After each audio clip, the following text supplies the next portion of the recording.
Thank you very much. Thank you. Thank you very much.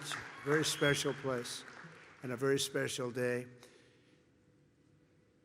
Thank you to Vice President Vance, doing a terrific job. Thanks also to a man who has devoted his life to service members and veterans, Secretary of Defense Pete Hegseth, who's doing really well. He went through a lot, didn't he? But he's doing really well. He's a tough cookie. That's what we want, is a tough cookie.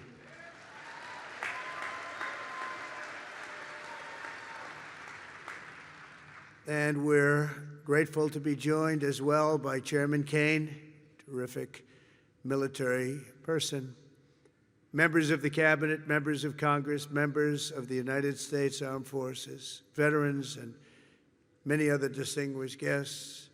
We gather today to honor the incredible service members who rest in glory in this cemetery and burial grounds around the world and in 1,000 lonely places known only to God. In every hour of peril, in every moment of crisis, American warriors have left behind the blessings of home and family to answer their nation's call. They've offered all that they had within them and given their last breaths to each and every one of us that we might live safe and breathe free. This morning we pay tribute to their immortal deeds. We share in the sorrow of their beloved families, and as one nation we give thanks for the ultimate gift they have so selflessly given to all of us. These warriors, and that's what they are, as great, great warriors, picked up their mantle of duty and service, knowing that to live for others meant always that they might die for others. They knew that. They asked nothing for it. They gave everything, and we owe them everything and much, much more.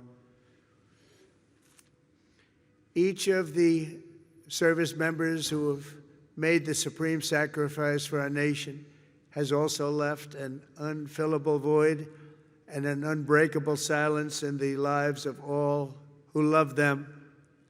For the families of the fallen, you feel the absence of your heroes every day in the family. These are great families. These are wonderful families. In the familiar laugh no longer heard, the empty space at Sunday dinner, or the want of a hug or a pat on the back that will never come again. Every Gold Star family fights a battle long after the victory is won, and today we lift you up and we hold you high. Thank you, thank you, thank you for giving America the brightest light in your lives. It's what you've done. We will never, ever forget our fallen heroes, and we will never forget our debt to you. This Memorial Day is especially significant as we commemorate 250 years since the first American patriots fell on the field of battle. 2.5 centuries ago at Lexington Green, Concord Bridge, Bunker Hill, brave Minutemen and humble farm boys became the first to give their lives for a nation that did not yet have a name. With their deaths, men like John Brown, 23, Samuel Hadley, 28, and Abner Hosner, 21, ignited the flame of liberty that now lights the inspires everybody and the entire world. Those young men could never have known what their sacrifice would mean to us, but we certainly know what we owe to them.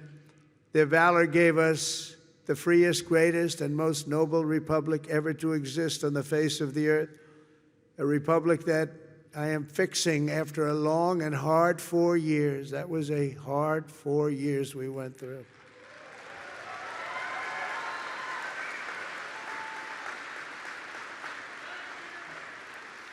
Who would let that happen? People pouring through our borders unchecked, people doing things that are indescribable and not for today to discuss. But the republic that is now doing so very well, we're doing so very well right now, considering the circumstances, and we'll do record-setting better with time. We will do better than we've ever done as a nation, better than ever before. I promise you that.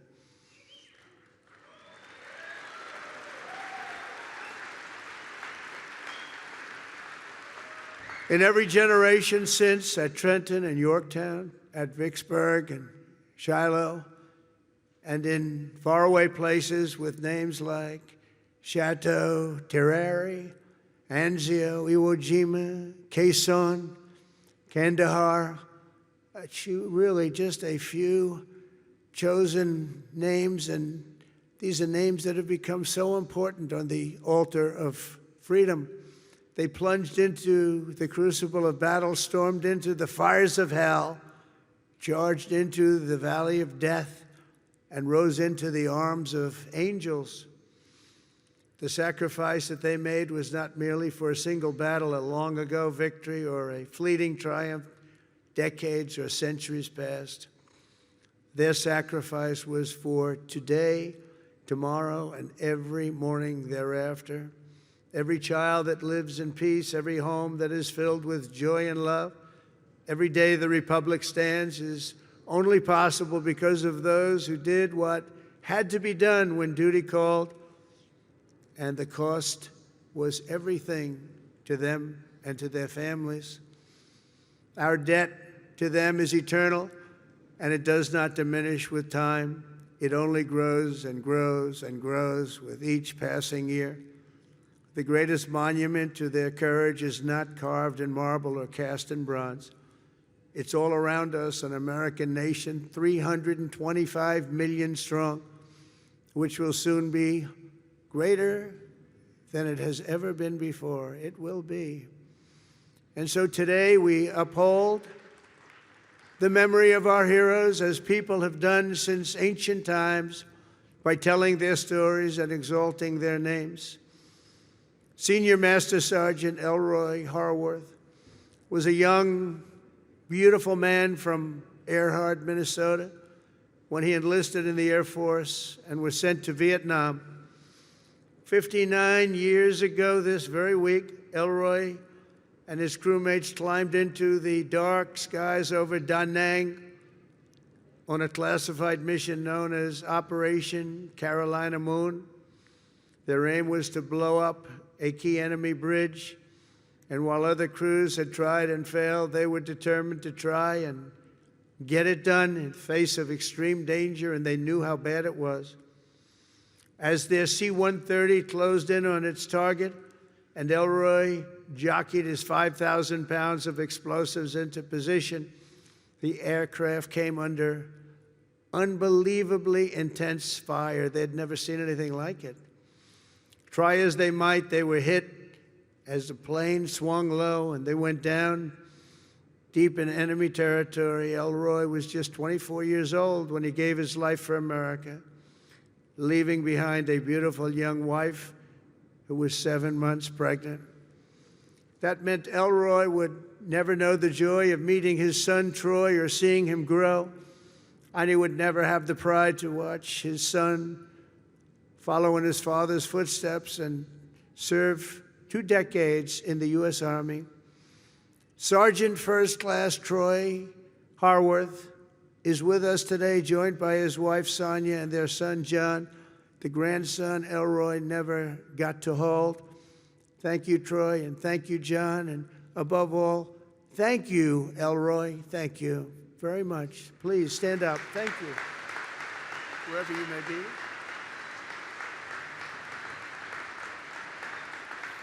Thank you very much. Great family. Corporal Ryan McGee of Fredericksburg, Virginia, knew from the time he saw the towers fall on 9/11 that he wanted to be an Army Ranger. He was an American guy, all American. He was a tough guy. He was the top of everything. In high school, he was captain of the football team and was voted friendliest and most charming by his peers. Ryan joined the Army soon after graduation, and after 3 tours in Afghanistan, he deployed to Iraq.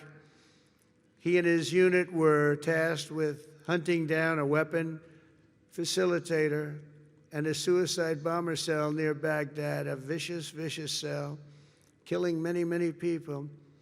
16 years ago this month, they engaged the enemy in a firefight, and Ryan was mortally wounded. He gave his life at 21 years old, and today he rests until the end of time in the famed Section 60 here at Arlington, where we have buried our honored dead from the War on Terror. We are joined today by Ryan's mom, Sherry. And Sherry, all of America shares in your grief, and more importantly, we share in your pride in your wonderful son. And thank you so much for being here, Sherry. Where's Sherry?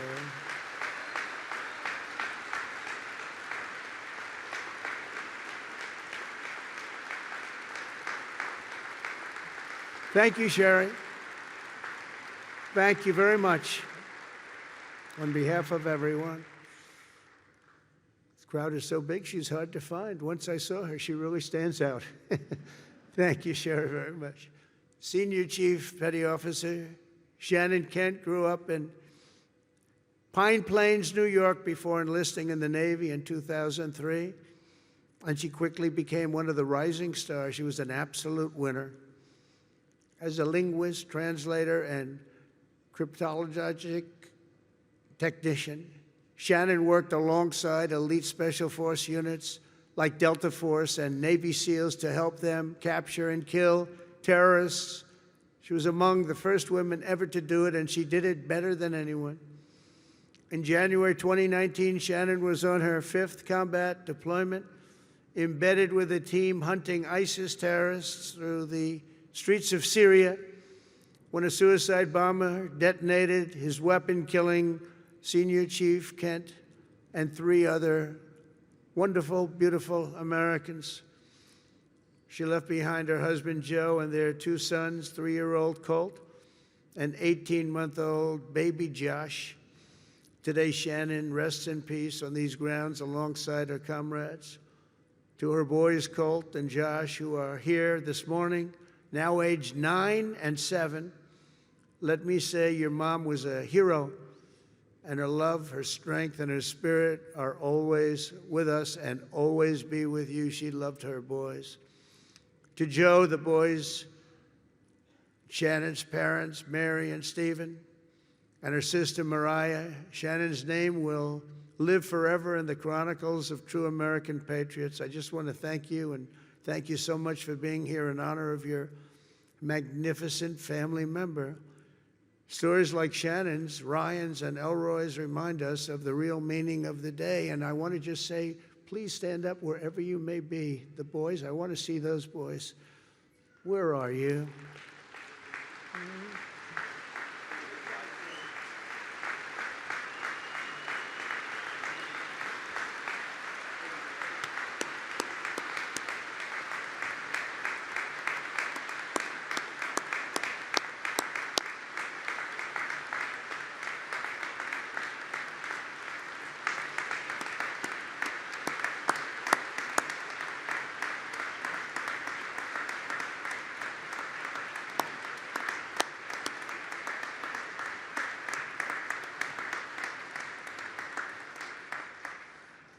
Yeah, good-looking guys. Thank you very much for being here. All of you, thank you so much. We should never forget, even for a moment, that freedom is a gift of the highest cost and peace is won at the most precious price. These extraordinary American heroes and their immense and ultimate sacrifices, they offer only the faintest glimpse at the infinite grace we have received from all who laid down their lives for America.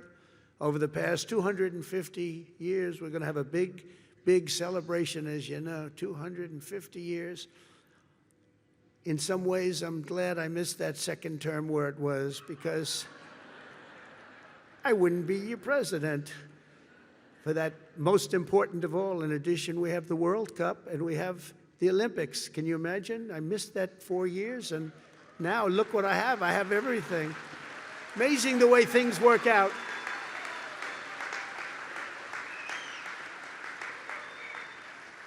God did that. I believe that too. God did it. You know, I got the World Cup and I got the Olympics. The 250 years was not mine. I'd like to take credit. But I got the Olympics, I got the World Cup when I was president. And I said, boy, it's too bad I won't be president then. And look what happened. I turned out, and we're going to have a great time. We're going to have a great celebration. But most important of all is the 250th anniversary. That blows everything away, including the World Cup and including the Olympics, as far as I'm concerned. In any corner of this cemetery, at any resting place for our war dead, anywhere on earth, you'll find untold stories of equal heroism and heartbreak, unmatched patriotism and devotion, and acts of selflessness and courage so enormous they defy comprehension. Most people can't even imagine it. Great poets have written that it's love which moves the sun and the stars, but here on the sacred soil, right where we are, we're reminded that it's love which moves the course of history and moves it always toward freedom, always. From Bunker Hill to Bastogne, to Cantigny, to Coral Sea, from Gettysburg to Guadalcanal, and Concord to Kabul. America's best and America's bravest have fought, bled, and died so that we could pick up the torch of liberty, raise it high, high, high, and carry it onward to places they could never have dreamed of before. Today we honor their memory. We remember their gallantry. We just revere, in the highest sense, we just revere their incredible legacy. We salute them in their eternal and everlasting glory, and we continue our relentless pursuit of America's destiny as we make our nation stronger, prouder, freer, and greater than ever before. May God bless our fallen heroes. May God bless our Gold Star families. And may God bless the United States of America. Thank you very much, everybody. Great honor. Thank you.